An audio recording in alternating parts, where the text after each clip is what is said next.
Good evening from the Kidnapster Diaries. Tonight I'm going to talk about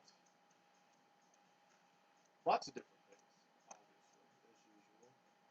obviously, as usual. It's Good Friday, and my distaste with the entirety of the religious sects seems to be from their lack of this whole Holy Spirit faith and uh, doing nothing is bizarre, and the fact that the dark side is doing plenty, but the good side seems to be just sitting back there thinking everything's going to work itself out. There's got to be some steer. See, the dark side plays the ball. They play it. They know how to, they steer. Then you've got the good side that seems to this blind faith waiting for something, waiting for Godot or, Jesus' miracle or something's going to happen. When in reality, you've got to actually, there's got to be some sort of middle ground. That's been my problem. See, I'm paying a lot, but I should be steering. See, but instead, the dark side wants me to pay. They don't want anybody steering because it's easier to loop the train. And so the good side seems to be all just, letting everything go on and on. So I'm trying to steer, but I don't have any tools at all. I don't have any steering mechanism capabilities while I'm actually paying as reverend rather than steering. And there needs to be some steering strategy going on in the whole. See, there's so many different realms of reality, such as there's different different realms of angels, realms of demons, purgatory, the whole infant. There's a lot of different things going on. The problem is that nobody seems to be in control. The dark side seems to be a lot more. Well, they're playing. They mutate. They don't necessarily play by the rules, and so they're able to mutate and steer and correct. And that's where the mob, they throw the numbers at it. They seem always right because they're bluffing a lot of the time, so they have to be perceived as right. So, Doctor Who dimensions of reality. Doctor Who being, and see, that's another, that freaks out a lot of people because it's like Who Dat. It's that Doctor Who Dat mentality of the person itself. Whereas if you go to a bank for a loan, they're going to look at the credit rating, not necessarily, or, that sort of mentality. That's part of the reason I was hacked so far down is because they wanted to prove that the game system itself was superseding who you actually are. But a doctor diagnosing you has to try to figure out what you are.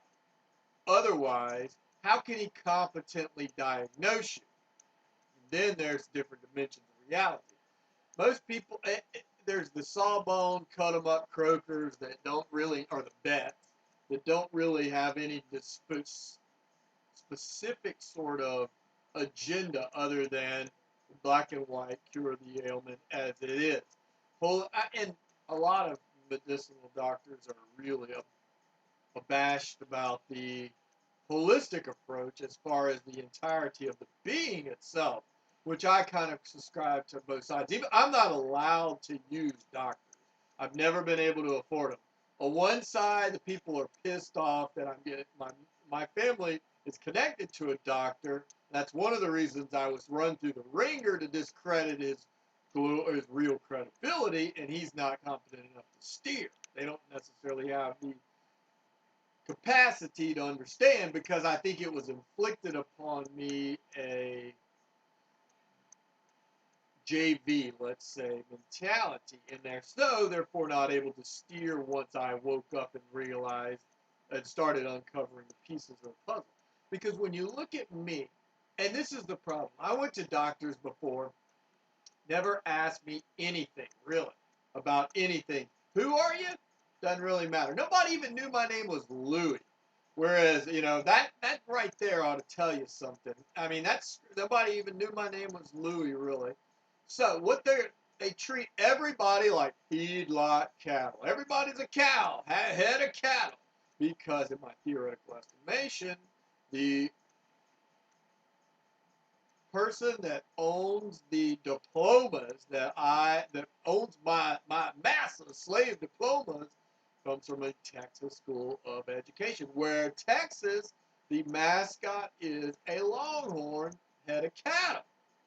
That is usually indicative of a specific type, even though that's a crass generalization. But usually the problem is we're looking at it, a lot of what society is dealing with is crass generalizations of what's actually going on. So there's really no deviation. It seems to be the bears or the bulls, and the bulls have taken control of the bear bank, and so therefore the bears have been brainwashed to think like bulls. That's why you get the lack of any real competent accountability. That's why it seems real easy in society to get anything done. So I am the key steering wheel. My family is the insertion network. If there was a mainframe grid, we are the insertion grid to a big mountain network. All you see mostly is the tip of the iceberg, but seemingly there's a lot more trickle down when you add in all the spiritual centers of the universe, interconnectivity and things like that. So they pull triggers. And I wrote to many people many years ago. I call it genetic trigger mechanism. And it dealt with how you affect one person. This also goes into the whole Doctor Who notion of being one thing. So if you affect one person that is in it's like hooked up to an amplifier, a whole big group, then it inflicts this, and then why? And the malicious intent is what's going on. People are using me to try to kill people as a weapon to destroy people. They don't care, just fuck shit up. That's all it is. Go in there, fuck shit up. And I know. I partied in high school and I paid a lot because, I'm different. I'm not part of the members only mob people don't necessarily have anything to give, so they just get relegated into normal society. Whereas I have a lot to gain or lose. So therefore, I pay a lot because they figured out a way. That's why I skirted around. I was given a lot of rope to hang myself. And therefore, they were trying to milk me to the bone, play it to the bone as much money and get the max out of it. That's what they thought they were doing. So, the premise of trying to understand reality, whereas they are playing, it goes to, a doctor does not look at your clothes, but there are certain if the creator is if the system is your creator, then therefore the system dictates who you are regardless of your body. So in a lot of society, they don't really all they look at is your skin. They don't see beyond your skin. It's that photosynthesis magazine cover. Don't read the magazine, just skim the headlines. That's who you are. That's how we make a diagnosis based on symptoms. Whereas me, I have been hacked from an early age, and that affected my capacity to evolve, to grow up. I was not allowed to grow up. There were motives for that, distribution of assets was mostly. And then there were all sorts of interesting parameters placed upon this. I was, like I said, a drill bit. For the most part, I was drilling into a bank of assets or being able to network. So then it goes into this whole notion of who I am. So, all sorts of things. And it seems like they were making me pay for my name. This goes to me being the slave beautician. I don't get paid a fucking dime for any of this, obviously. So they screw me in order to make other people look prettier because of my global value based upon this network that connects into.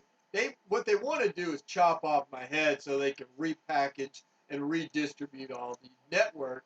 It's a chop shop, no doubt about it. They want to chop off me as the head and then distribute all the loot. It's a chop shop. When you steal a car, you take it in. You don't necessarily want to keep the car intact because somebody might say, hey, that's a stolen car. So they got to bury me, chop off the head, and then send all the parts. But they're all real special parts. They're trying to maximize the value of these parts. So that's where you get into the Scrooge dangles of exploitation. So you take a part off of one car, but it's a sacred part, and you plug it onto another vehicle. Therefore, the entire vehicle is worth as much as that one part, because they're radiating. It's radiating is what they're doing to it. Mutation sort of mentality. So the notions of what relegated me to this certain realm of understanding. So when I was in high school, held back, or I repeated 10th grade because I was real young and didn't have the proper requirements. 1010 Common Street, New Orleans. Precedence there. But the problem is I'm like it goes back to like Todd Lubitsch, Boy in the Bubble, who had immunity problem. Because I am a very high value known commodity, and I am worth a lot. Therefore, and I'm vulnerable. The big B, the varsity B, JV, vulnerable. Yeah, they want me vulnerable. That's why I am lower than B. I'm vulnerable. They want access, public access. You know, they're fighting for their right to screw me because it's worth a lot of money. So I'm vulnerable. So they can plug into me whatever they want or extract from me, use me as all sorts of means. So therefore, the vulnerable access, therefore my immunity system, I'm like an albino. If I get any sort of sun at all, I burn. That's why, they're trying to say vampire, but in actuality, the vampires are those that are using my blood. So if the light of day ever comes up and shines the truth upon them, they will fry. But so far, they're hiding the sun. They're living in a dome. They're living in the Astrodome, or they're living in the Superdome, or they're living in a dome right now to keep the sun at bay. That's why they got the media all hopped up on some crazy juice balls and stuff. So to keep the sun off everything that's going on. So these relegations of my mentality of being they're trying to take my reality of being and transform me, genetically modified, into this creature. Doctors never ask me that when they're Doctor Who, and they don't care. They obviously had a certain agenda. They don't really care about what's going on. All they care about, it was a pile driver, sleeper hole, timeout. So, because time is stolen loot money. And there's a war invasion going on right now. They're trying to steal my assets. And they're trying to attack it globally. And so, therefore, I'm unable to protect myself, especially when they put me in timeout because of all the crooked cops. And I'm sitting in areas that are surrounded by, and they set it up to where the cops, I make the cops look fucking beautiful because I got screwed because I was kept beat down so low. So I get screwed. So I look like the bad guy when in actuality I'm the victim because they didn't shoot me good enough. It's this crazy math. See that the latest issue, Mad Math of, and she's smoking, of on Wire. It has to do with the accountability issues of these backdoor loopholes to access the accountability. When you go into a backdoor loophole and you access a bunch of energy or assets, and then you transfer them out, the math doesn't add up because you're not paying for it.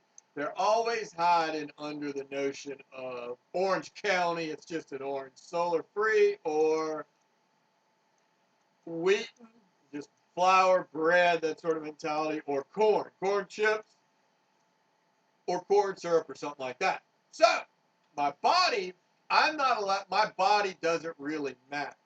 What's going on in my body is because my body is owned by somebody else that are using it. I am stuck in this bubble.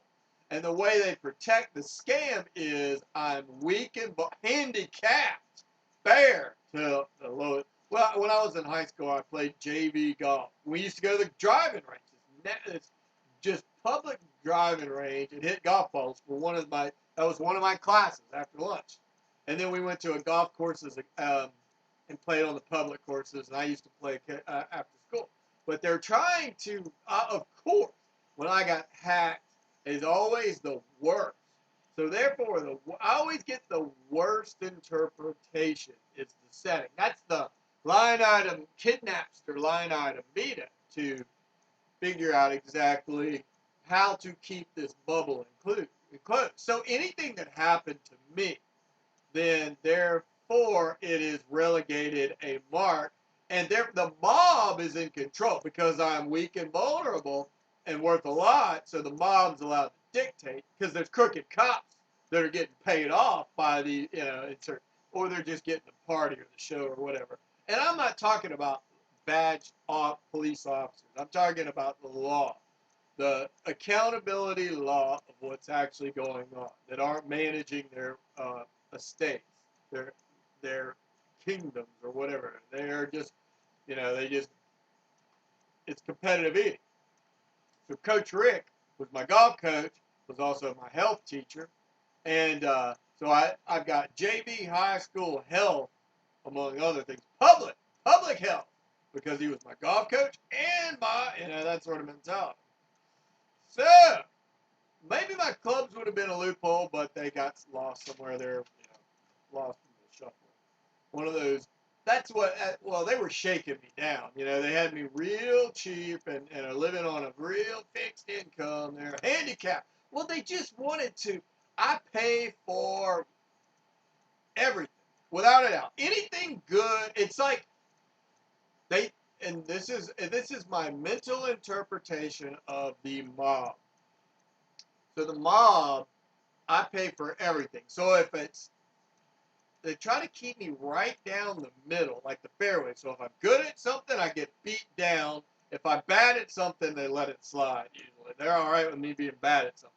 So it's always the lowest common denominator, the LCD. But if I'm good at something, I get beat back down.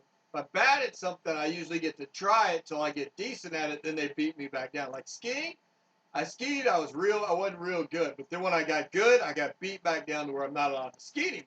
So I'm writing. Finally get good at writing. I can't write really good long term because they fucked up my brain so bad. And I'm not allowed the ADHD medicine because, hey, they want to teach me to be natural. It's kidnapper rules. It's like don't negotiate with terrorists. Biggest fucking joke in the world. It's bank robbery, kidnapper, handicapping rules. To where I'm not allowed a secretary. I'm not allowed editors. I'm not allowed the medicine I need. I'm not allowed anything, basically, except for thankfully. And I'm probably going to lose my internet. I have a feeling I'm going to lose my internet. I'm going to be force-fed meds again if I don't escape. So that's my interpretation. Because, who knows why? They're crazy. I mean, just fucking butt-ass crazy. They're going to be forced like the suicide bombers. Because it's beauty shop forever. It's once again for the big league chew, that mentality. So yeah, Coach Rick is the Tin Cup god because I used to go play in the Tin Cup was in West Texas, and we used to hit on the golf course. Kevin Costner, the KC, those are the initials of my step brothers and sisters. The three KCs like KC Roll. So Kevin Costner is the other KC, the Titan from Cal State Fullerton, Orange County Solar, Chip Factor or whatever. So, then fashion star. Funny. I'm just filling in all the gaps here of what I see. Um, because after I left New Orleans, I got evicted.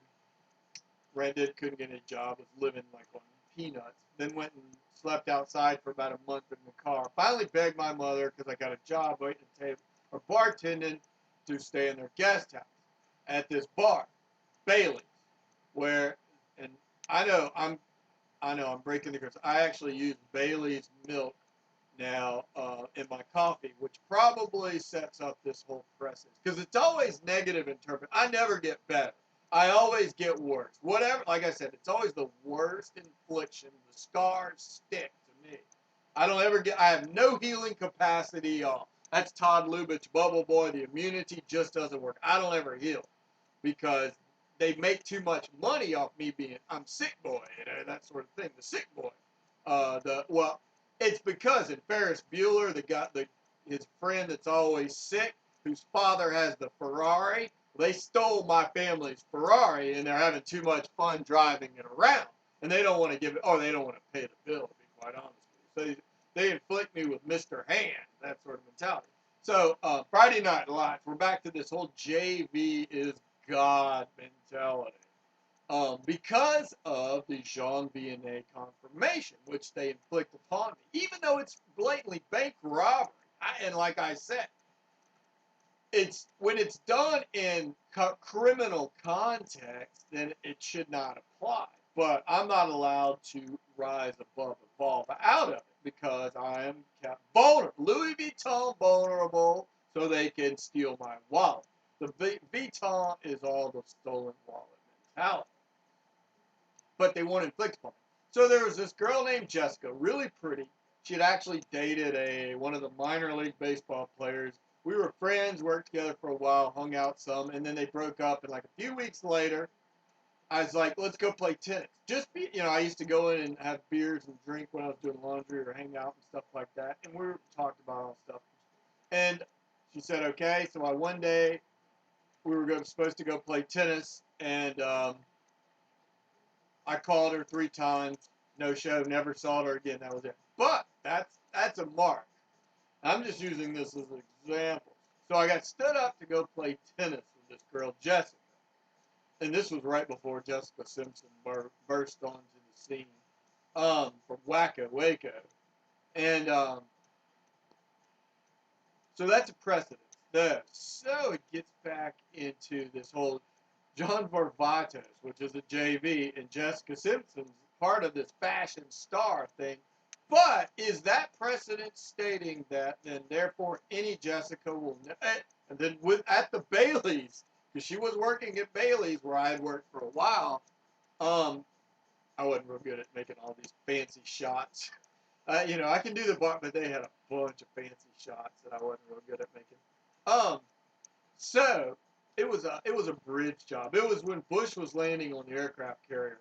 I remember watching that at this bar. It was a military bar. The guy that actually owned it, and they were great guys. I met a lot of great people in the military. I honestly think the mob is playing the military on some level because I know when I was in high school, I don't. Goodfellas is a military intelligence base.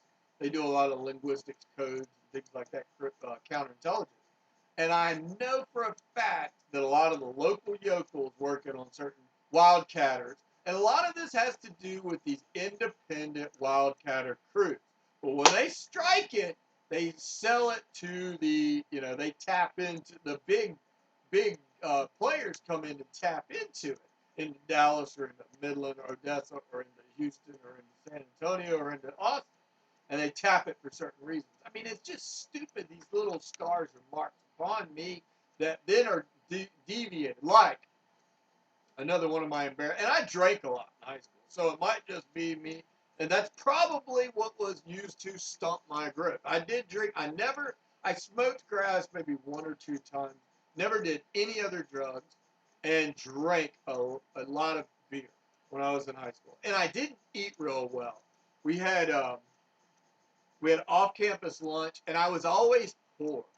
And we used to go to this place, great Mexican restaurant called Rose's.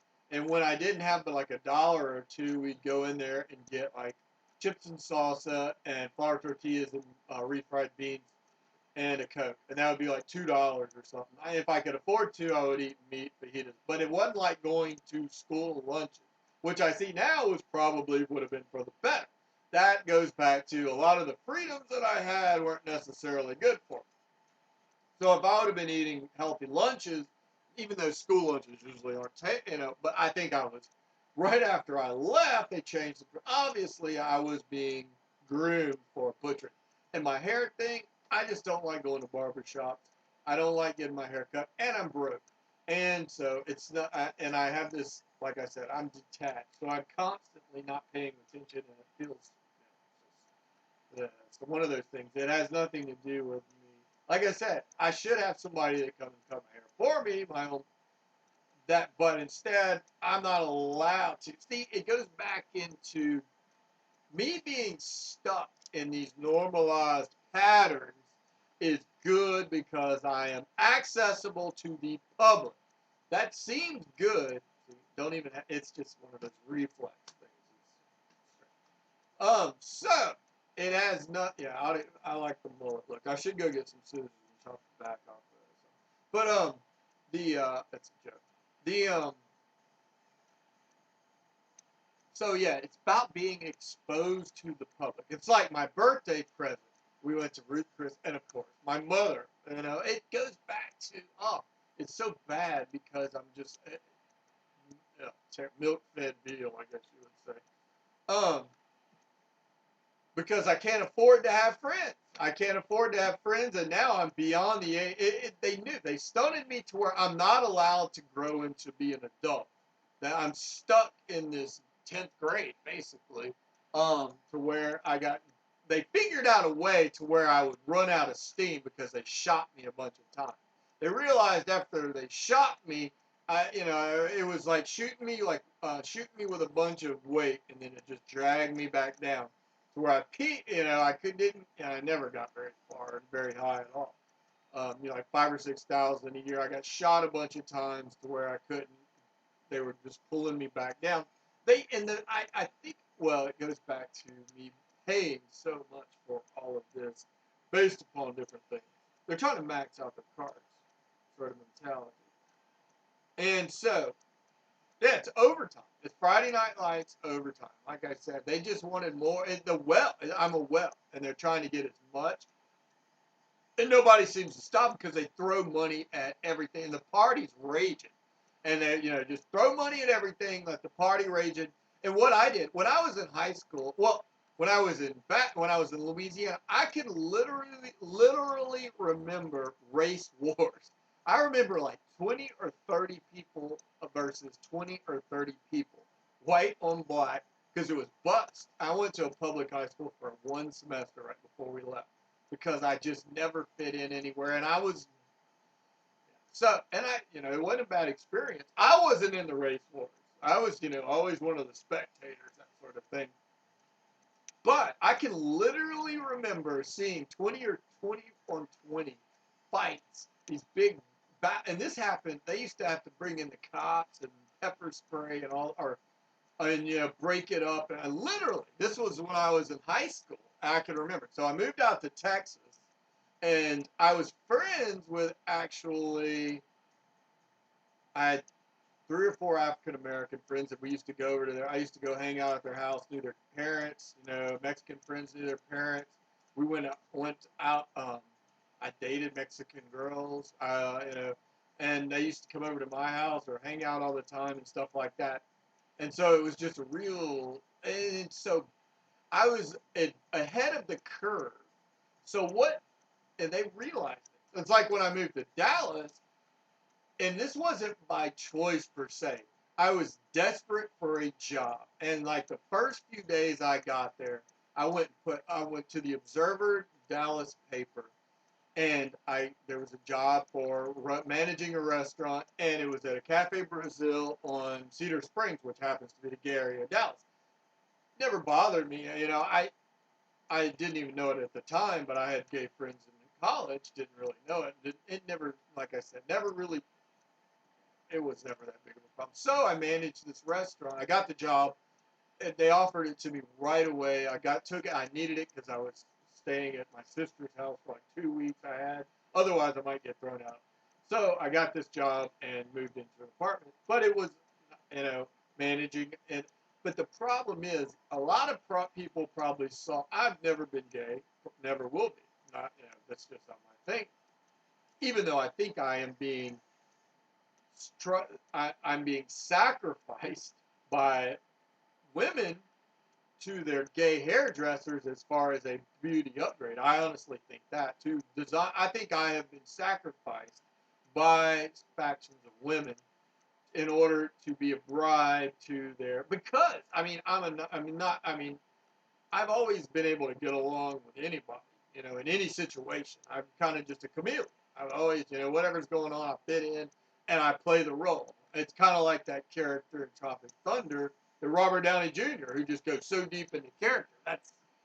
It's just like not ever having a stable understanding of who you are. You just kind of fit in and get bounced around. But I was a learning experience on everything. Part of intelligence work to a degree, even though I'm not very smart. I never thought I was. pretty dumb if you ask me, because my memory and I was made dumber by the short. They're trying to. The best sport team I ever played on was when I was playing coaches pitch baseball. We wore purple jerseys. It was a coach, Tammy Means, I went to school with, and her father was the coach. It was the Means, M-E-A-N-S, and we wore purple jerseys. It was coach's pitch, and I hit a ton of home runs. I mean, a lot of them. And I actually called my shot with my mother and sister there. They walked up. I hit like 2 or 3 or 4 home runs from games. I mean, just and on certain occasions, it was really bizarre because there were no fences or anything. It was just I hit it out of the outfield and run real fast around. Because I had the coach's pitch was just always right there, and so that was the best I ever was at sports. And I'm wondering because the name was Means, they were purple because I was inflicted. That's just that strange sort of mentality. Yeah, I called my shot with my mother and sister walking up one day, walking up at the southeast where we used to live in the neighborhood, and nailed it way, way back there. I used to have decent hand-eye coordination, I guess, until it got to baseball. Then I couldn't. When it was underhand pitched with a baseball, I could hit it, but when it got faster, my hand-eye coordination, because of my intention, would I don't know what. Just never got to be that great of a base. I hit all right, but never that great in baseball. So that was the best I ever was at sports, as far as team sports. So I'm wondering if that was also. See, it's these strange parts of reality that seem to be break upon the um, premise of so.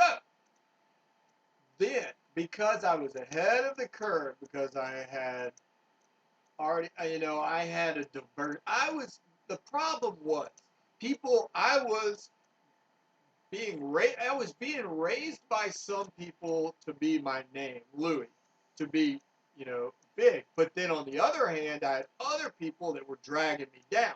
And so it was a competition. So whatever somebody would do to try to help me, they would find a way to screw me up. And I wasn't real conscious. I was asleep. Ray Charles, I mean, I was blind most of the time because just was bouncing off walls. I was steered poorly, so on a leash. But I was bouncing off walls really bad, um, and so I didn't really put much.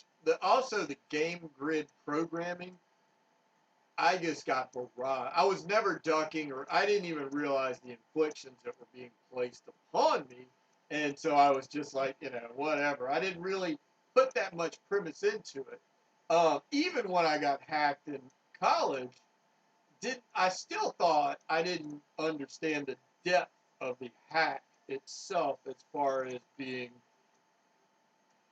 that it would drag me down this much. It did take me time. Like I said, I rose up for a while, then it just all the weight. They started hacking me with, no money is how the hack was. Then my credit got all screwed up. I had terrible, terrible jobs. Started losing all my friends, losing all my possessions, and tickets I couldn't really pay for. I couldn't afford health care. So I went to the doctor a few times, occasionally when I could afford to, but very rarely. Even though, that was part of the local crews who had access to me, who were hacking me all the time, constantly, were pissed because my stepfather was a doctor, and they were supporting me to a degree. So what happened was when they would bail me out, and then so I would get up, they would knock me down again to make them bail me out. That's where it got into. My mother kept bailing me out because I kept getting knocked down. Anytime I would get in, I would get knocked down. And so the mob figured this out. So they were going to see how far they could take it to try to see how far till they would quit helping me. They also wanted to discredit. I tried to explain this to my mother and stepfather. It's like the mob was playing. You got to steer because they figured out, and their only cure is pills. They can't. They don't stay. They're wizards. They don't use their hands. They only use But instead of look, the way they do this is because I am vulnerable. But they are leaving me vulnerable. This whole vulnerability seems to be a key issue. based upon being cheap and me being captive and ridden or whatever, the whole notion of. So, while if I would have done something, like I was ahead of the curve, but I had to sit and wait. So whatever I was ahead of the curve at, because I was lower in rank, I had to wait for those that were ahead of me in rank to be right. Because I couldn't be right. That's the mentality of this game grid. That's what was my gravity pulling me back in. Because I was ahead of the curve as far as the notion of the liberalization of acceptance. Then, as it slowly, gradual worked its ways up, I was just sitting there waiting. I was not allowed to make any more headway. I was sitting there waiting. I just had to wait and get caught up. Wait till they catch up with me. And then when they finally get caught up with me, not only that, they're deteriorating my abilities. So I'm actually being played, even though I am paying for the whole damn game grid.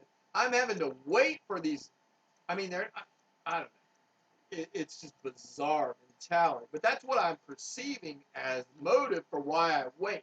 I have to wait for things to round, or they want to prove, because I am, like I said, even though I'm worth a lot, I pay a lot to LSU. I pay a lot to Tulane, A.B. Freeman. I pay a lot to Loyola.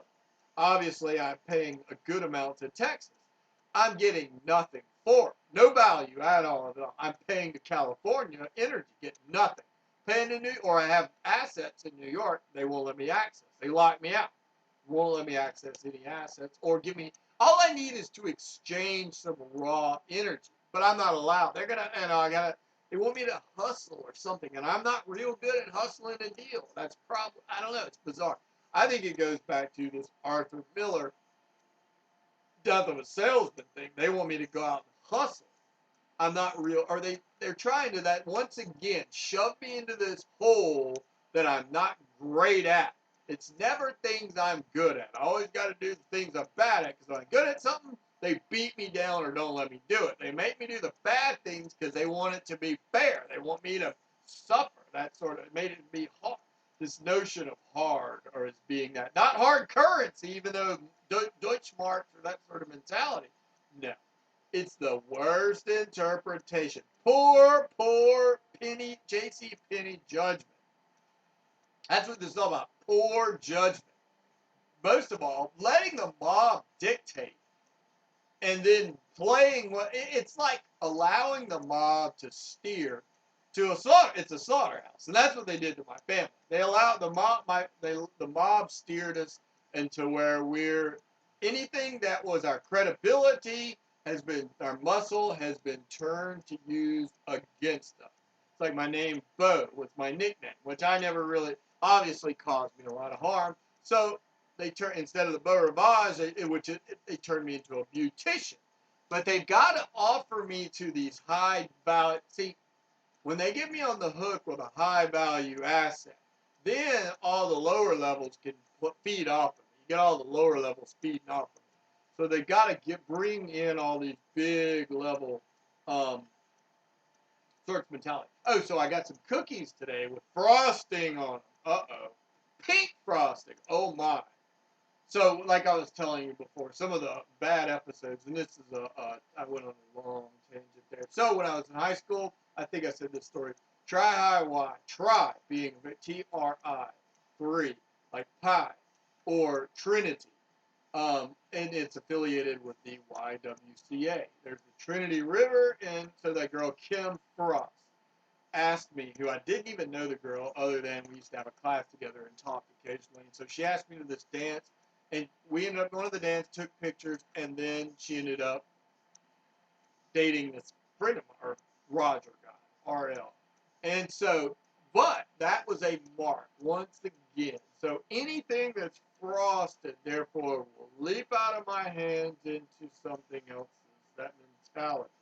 And you would think that is the dumbest thing I've ever heard. But the reality of it is, it's kind of like when I had that job at Crested View. would have been great. I would have had a job. I was, like I said, I arrived there with $3,000 or $4,000, $2,000 or $3,000 after Jackson Hole. Had a great apartment with one of my roommates was from Michigan. One of my roommates was from um, Utah, the Air Force, and his girlfriend. And he was a manager at the front desk. I was going to be a manager at the restaurant, and the other guy was working in maintenance. And he had been a trainer for Michigan State, which is Lansing is an interesting place because of Oldsmobile. My mother drove a Delta 88. 88 is a significant year Delta, and then a Toronado, which it seemed to me the Tasmanian Devil. That seems to be, well, see, the whole mentality of it is that free range wrecking crew mentality. Then I pay for it later because I have deep, deep pockets, but I never quit paying. They basically said, we're going to make you pay the maximum or the most, get the most out of this because I keep paying and paying and paying. And they bribe people to sort of mentality. So, where was I going? Oh, so I get this job. I'm there 2 weeks. One other guy, there was a guy from New Mexico who was the other manager. I did nothing. You can't, I mean, I was not incompetent at all. I've been in the restaurant business a lot of years. I know the only thing that went wrong was there was a fire alarm that went off and it kind of flooded one section of the dining room one day, about a few days before opening. And then I ended up getting fired like a day or two before the opening. It was the strangest thing. And so we had a wine tasting. I built the wine menu, it was like 40 wines, but it was diverse. It was for a starter wine menu, it wasn't bad. And then we had a wine tasting that I set up. I had the guy from the liquor company doing that. And then the next day I got fired. I didn't even drink any of the wine. I was even being professional because I was having the meeting. Even though it was, I was trying to prove that I was, but then I ended up spitting it out in the cup, tasting it, because I could have gone and had drinks later if I wanted to, but I wanted to be on for the meeting. But then I got fired the next day. The only job I could get was to keep my pass and to keep my apartment, which I was still paying for, and I think I still owe money. I don't know, because I was dead broke when I left. Literally had zero money. I got there in October with the 2 or 3 thousand. Got fired. I got like one or two paychecks. I think I bought a pair of bindings because I had some terrible bindings on these new skis I had bought, and I bought these really good Technica T12 bindings, and because the ones I'd gotten originally were terrible, and so I spent nothing except on food. I didn't go out at all. Didn't drink at all. Just spent nothing except on food. My job was working 3 or 4 mornings a week at like 5 in the morning, and I lived about a mile away from the base mountain. And Gunnison County, which is the coldest county in the United States, because I was living at 10 or 11,000 feet, and this is the dead of winter. So I mean, literally morning. When I was in Jackson, I had bought a bunch of headgear, so I had a head thing to where it was just nothing exposed. So I mean, I wasn't that bad. It was like 20, 30 below. I mean, seriously, snow, like 20 or 30 below on a good amount of morning. A normal would be 10 below. It got to be like 40 below on some days when it was really bad. And I was off by 9 o'clock, usually 5 to 9 or something. And so I was making no money. And but it kept me my pass. And all I could do was ski a few days when I could. That's the only thing I could do. I kept trying to get jobs. I had internet. I got one job at a sunglass store and ended up getting fired. It's not a big deal. So I was because was this because the frostbite was that the whole mentality of having things taken away? Because I probably would have dated. There were lots of cute girls in the area, but I would have been working. A lot of my employees were from the local college or from the local town, or so I would have probably dated and partied a good amount and probably made good friends. But instead, I ended up being a loner. The rest of my other two roommates worked all the time. I worked 15 hours a week and looked like a fucking ski bum. but I didn't have any choice. All I could do was ski. And so then finally, and towards the end of the season, zero money, and moved to Asheville because my mother gave me a plane ticket. I was trying, it was terrible. It was absolutely one of the worst situations ever. But was that based upon this frostbite mentality of, well, Frost State Bank is a old bank. It has a high-rise building, and there's a Frost Tower. There's a Frost State Bank in Minnesota, and there's a Frost National Bank based in San Antonio, which is a big tower in Austin. And the girl's like, I mean, that's just one of those albino or lack of immunity system things that, because I am vulnerable and valuable, the two B's, and then BW for the people bull. I call bull on BW. The BW would be, I mean, yeah, it's beyond any sort. So the problem is the mob is allowed to inflict their will upon me because vulnerable, valuable to plug into. And I am not allowed. It's always the worst interpretation. So anything I try to do to escape, be it I've got, any sort of escape mechanism, there's always the option by whoever the mob poor judgment is based upon this this criminal genetic hack to this pyramid scam. Well, the tattoo killed me. I thought the tattoo would blend it all into being one, or it would, because it was a different order, would invalidate, but instead it amplified it. So, and I actually, the Band-Aid thing is when my mother, it's kind of bizarre, to say the least. So, when I used to go home from college, I didn't want any friction because they were paying. Little did I know how much I was paying. So I used to get these little round Band-Aids, and I would put them over this tattoo I had gotten. Just that, and so I honestly think that the Almost Famous, because of the energy of the tattoo as a distribution channel, then that was the premise of the, I don't know, that's stupid. That's one of those crazy coincidences. But, goes back to, I wanted to get it, if I ever, like I said, if I ever wanted to get it removed, but I am not allowed to get it removed. Does that make any sense? So, therefore, I could get it removed, but instead they're trying to do the Rolling Stones tattoo me. They want me to get another tattoo, but to just, would it dilute the power of this tattoo or something like that? I don't know. It's one of those poor judgment calls. I'm unsure how to even do it. It's one of those things. If I might have died from a tattoo connected to a pyramid scheme. That's or at least cost me trillions and trillions of dollars.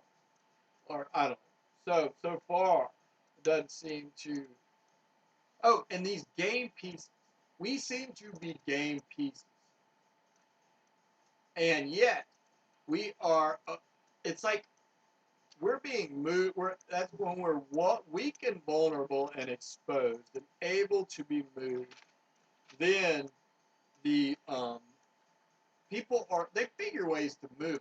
It's not hard to move me around, especially with one ad. And that's the only way that's the joke about Daniel Craig. My cousin name was Craig. My first cousin's name was Craig, and Craigslist. I mean, the funny part about it is the family. We were supposed to be the St. Louis Holy Family. We never knew this. Like I said, I always thought nothing special. There were probably a ton of Louis. Didn't really understand until I started seeing things. The whole, here's looking at you, kid, Humphrey Bogart, and Night in Casablanca, the Marx Brothers kidnapped her thing. They had the USS Kidd, the destroyer in Baton Rouge. And of course, the Karate Kid they wanted to make me an enemy of the state, like I said, and turn me by torturing me to try to escape because the system was inflicting the damage upon me. That's why they turned me into the dog, the bounty hunter sort of outlaw mentality to a degree. I mean, there's one part. I party. I mean, I was no worse than, like I said, compared to a lot of people out there, not that bad at all. to any of these party kids out there. Not bad at all. And but I pay a ton because I'm worth a ton. Most people, they get married, they get, that's their punishment, or as the most people would say. I could have escaped and lived an exotic life, and so they made me pay with time, you know, losing assets and diluting my value, my natural ability. There goes once again back into me being empathetic. And this whole notion of empathetic, my sister's initials were EEM. They changed to EEC. EEM, or E empathetic. So I think what happened to me was, though, I was made to be empathetic in lieu of her.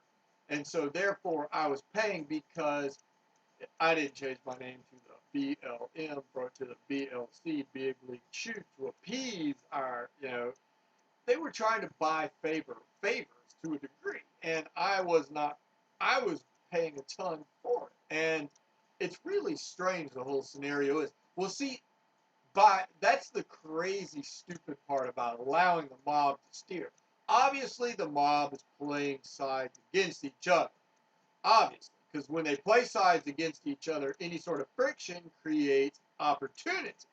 So by moving me, by keeping me beat down, and then by making them incompetent, and me getting mad because I know what's out there. So I am so pissed because it's so easy with I mean, what 1% of the wealth that is within my initial reach could make billions of dollars, literally. But people do not believe either that, or they're not willing to take the opportunity of allowing me to escape. See, then that's what the mob was doing. The mob wanted people close to me to screw me and create animosity. Therefore, that way they would create friction that would cause gravity to keep me beat down. Therefore, because people were afraid to let me go because they had screwed me already, then they had kept me pressed down to where I am unable to do anything. Then healthcare is used as a weapon against me. I provide healthcare. That's another reason I was hacked. I was hacked to be way down the scheme because I was supplying healthcare or energy, yet I am unable to use it. So my rank was hacked. The motive was healthcare. That once again disarmed. They took what was providing me with food and muscle and turned it against me because of incompetence, because we were unable to steer, obviously. So therefore, unable to steer. So we're moved around by game pieces, and they are not willing to see the big picture. They are stuck in their neighborhood ruts. Even though when you're at Aspen and you're a high value asset, they smell you. The mob smells blood. They smell our blood from way back. And therefore, they are figuring ways to use us. If they have control over a high value asset, makes them look more powerful. Therefore, they figured out ways to utilize us in the high value realm of things. And therefore, it is used in that capacity of incompetence to steer and make me pay. And then also, it seems to be, like I said, it goes back to when I was 6 years old and I uninvited this kid because he was mean, if I remember correctly. And that was stupid. And my mom shouldn't have let me do it in the first place. And so I uninvited him, TL, and invited. But see, the attachment was TL James. So anybody that's around me or anything conflict comes, they figure ways to attach. So because that way it increases the level. They surround me with paddings of they're pretty much not important people because they don't want me to be around ways that I might escape. So they keep these layers built around me to where, but through these layers they attach to more important people. So like this kid TL who's probably nobody, except though I was Louis and he was TL, which would be like Texas, Louisiana. So he was bigger than me, actually. And when I either way, it was this sort of pick and choose adventure, like in the movie Big, where Tom Hanks was a kid. It was in an adult body. That's kind of how, and they made that toy to where you pick and choose the adventure path through the comic book. That's kind of how my life was. So it made certain things change. It altered reality, and then things were done for set. But see, anything. So anybody I encountered, they were not necessarily important people because I might figure out a bridge to escape, but they were, or if they were important people, they were trouble.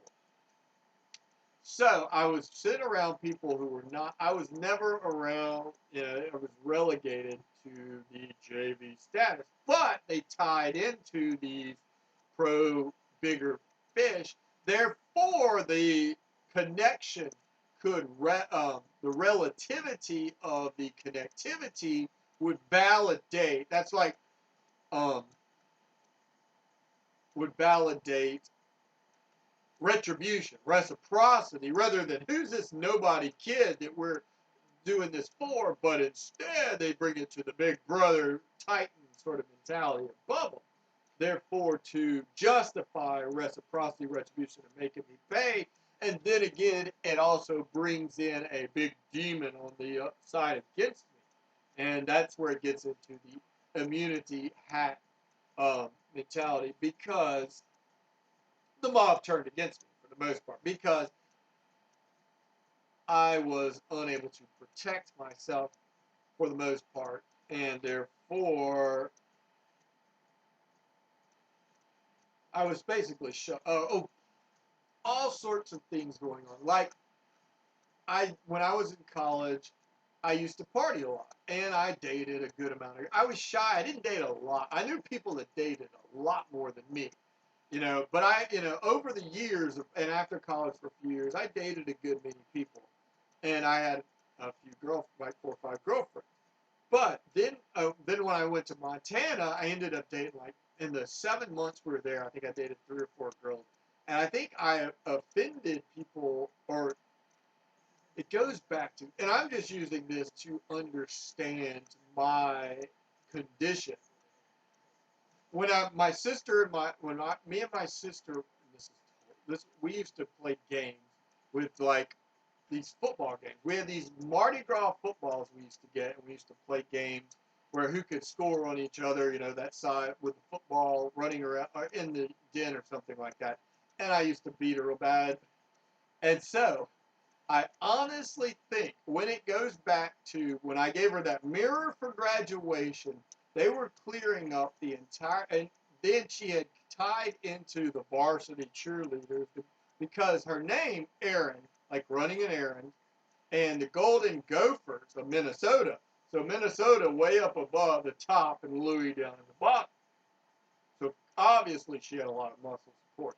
Even though she's never, I don't know what she's played. She's been involved with things, but she still seems to be involved on the lower end perspective, the dimensional perspective. She does her job as far as she's in office politics, but she doesn't see the big picture perspective. But there are those that are acting for her. So therefore, I think part of my Minnesota deals with that, not to mention the SMU connection. Um, and I think it definitely deals with that, ties into. Then you had Prince 1999. They had to desecrate, but it goes back to the mentality of what a gift is worth. Because I gave her a mirror. There was a silver mirror from the 47th state, which is the Southeast Gamma, and then my father was born in 47. I am not giving her all of that. But if they are strong enough, they could take it. And so therefore it sets up the opportunity for her followers. So it's her followers. She's not doing anything. I don't think my sister, they're not bright enough. They don't want to know. I try to tell her, she doesn't want to know any of this evidence. I tell her stuff like, there was a character, Aaron Gray, was an actor who played Wilma Deering in Buck Rogers. And, that was from like the 1980s. Or who was also in Silver Spoon. And Aaron Moran was in Happy Days.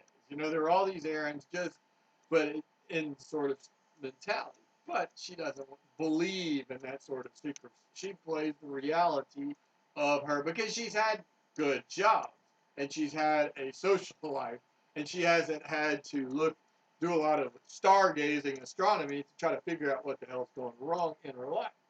So the precedences were set, like I said. So it goes back to there, and then Capital One last night during they're sponsoring the NCAA tournament. Jenny Fish was this Olympic who went to Arizona, um, Olympic underhand softball pitcher. So I honestly think that they were trying to set up to try to like pitch to me to where it was really difficult for me to do anything. And I mean, it honestly seemed like that. And not to mention they were buying favors with the babysitter club because I was doing a lot of the babysitter club sort of mentality. I babysat a bunch of kids. You know, I did. I babysat hundreds of teenage kids, hundreds of teenage kids over the past with a perfect record. Absolutely. You know, I was trying to teach them about jazz and art and literature and, you know, life and stuff like that. But yeah, I haven't had a date in like 7 or 8 years. And I mean, the problem is, I've met a lot of people, but I can kind of tell if there's any interest at all, and there's never any. So it's just like, you know, me at this level, no, is drumming up no interest at all, and especially in Aspen and Jackson or anything. Just never meet any. Well, I never have friends. Before, I would always go out and meet people because I had a group of friends, and they would know girls, or I would know girls. But I was never, you know, I was never one, and I think it goes back to this golf mentality of one person, one club, one ball, address the ball, approach shot, which, you know, is not for me, but it's being inflicted upon me because my father played so much golf. So therefore, that's part of the reason that I've had to sit and wait, and that's a bribe to all the golf wives and golf kids out there, that sort of mentality. These are all crazy interpretations from various perspectives of demographics, different demographics. Goes back to that Doctor Who. When you're trying to figure out what's wrong, you have to figure out who you are and what dimension and not only what you're wearing, because what seems to matter more, things I wore. Like, I went to a fraternity party at University of Texas when I was a senior in college, wearing Marciano shirt and pants. I had white shorts that were long shorts down to my knees that had like a cup, and I had the guest thing, or no, I don't even, I think it just said Marciano, and a blue and white striped Marciano shirt. Terrible idea. Terrible idea. Didn't realize it at the time. But since brands, and I thought, I mean, I thought I had a lot of friends out there. And honestly, I do. I still have friends out there. The problem is people are they figure ways to exploit. And they have figured out ways to use all of this sorts of way. Anything that can be used against me is being used against me. Anybody, any friction at all is energy. That's a way to because it's a demographic, because I'm a high value target. So if I rub anybody raw, any friction, that's energy that you can tap into with because I'm not allowed to mend fences. Really, if I had money and assets, I could mend all these fences. I could go buy, I could build buildings, I could build monuments, I could build, you know, go take people out to dinner, I could, you know, have good friends. I can buy bottles of wine. I can, you know, anything. But I'm not allowed to mend fences. I've got to play. That's part of this natural medicine. They want it to be natural. They don't let me. I do not heal. I'm not. That's another one of those immunity things. I am not allowed to heal because me being sick is worth a lot of money to my pimps. So they make money. So that's another reason. They wanted to I was tortured really, really bad to get pissed off. The more pissed off I get, the more friction it is. So therefore, that's another way for people to come in and swoop in. But I'm being tortured here. I mean, literally, been tortured for many, many, many years and not able to get it. So I feel like I'm being wrestled as far as that's where it goes into the Ellie Mae thing.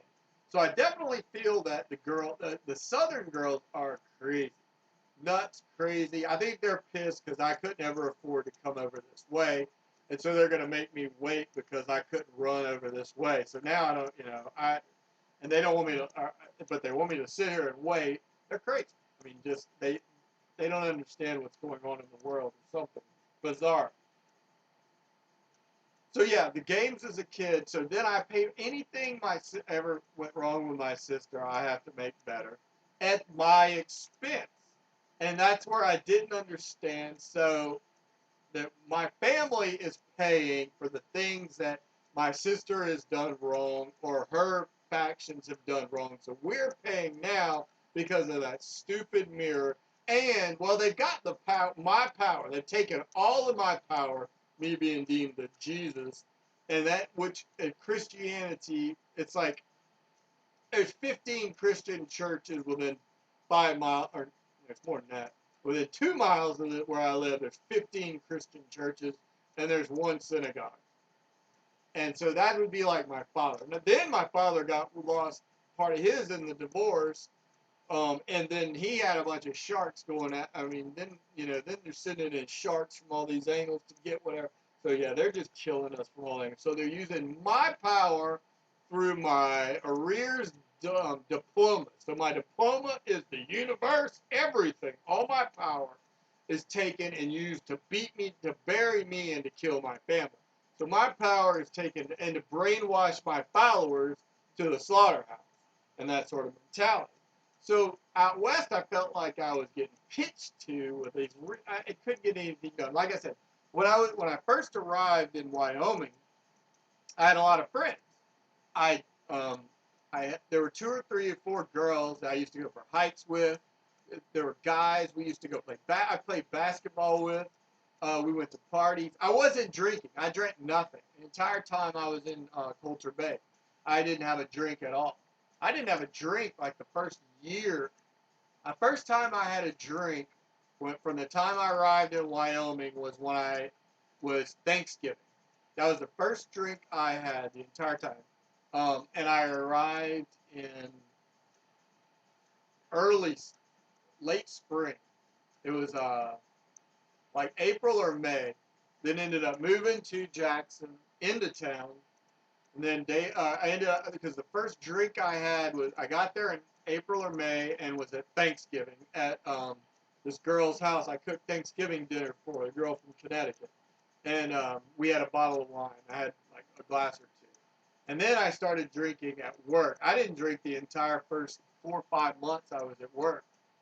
Everybody else was drinking all the time. Um, and the girl that had hired me was, our family had owned a Budweiser distributor in Virginia. So I started drinking after that, after the New Year Christmas party and all that sort of stuff.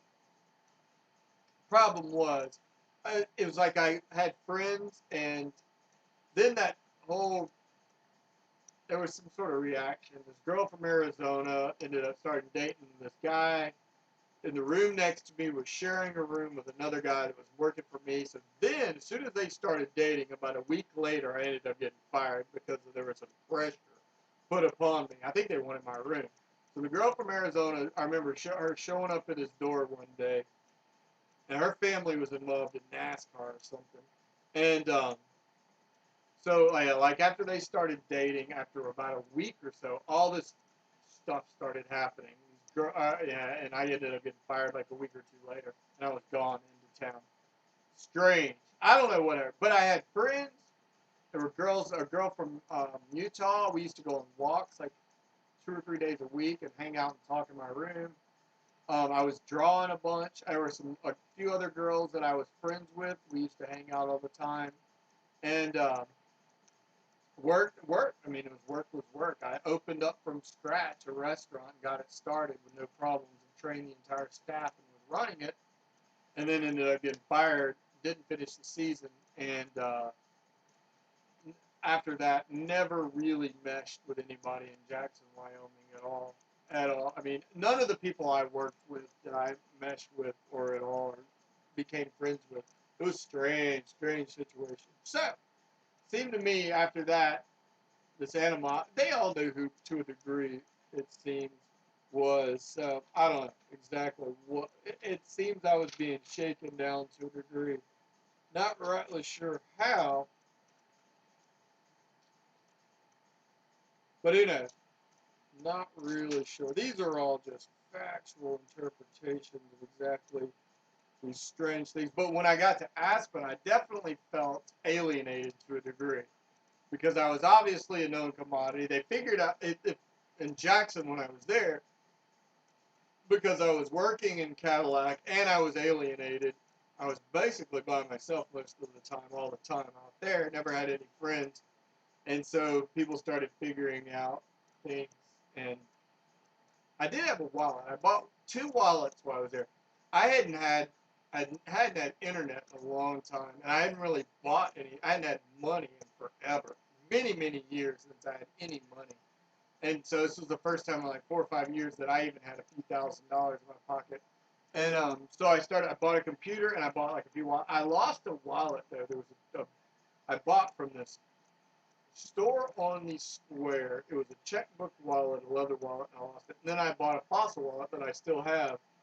And so I don't know if that affected anything. But it goes back to that causality of possessions mattering so much that I'm unable to.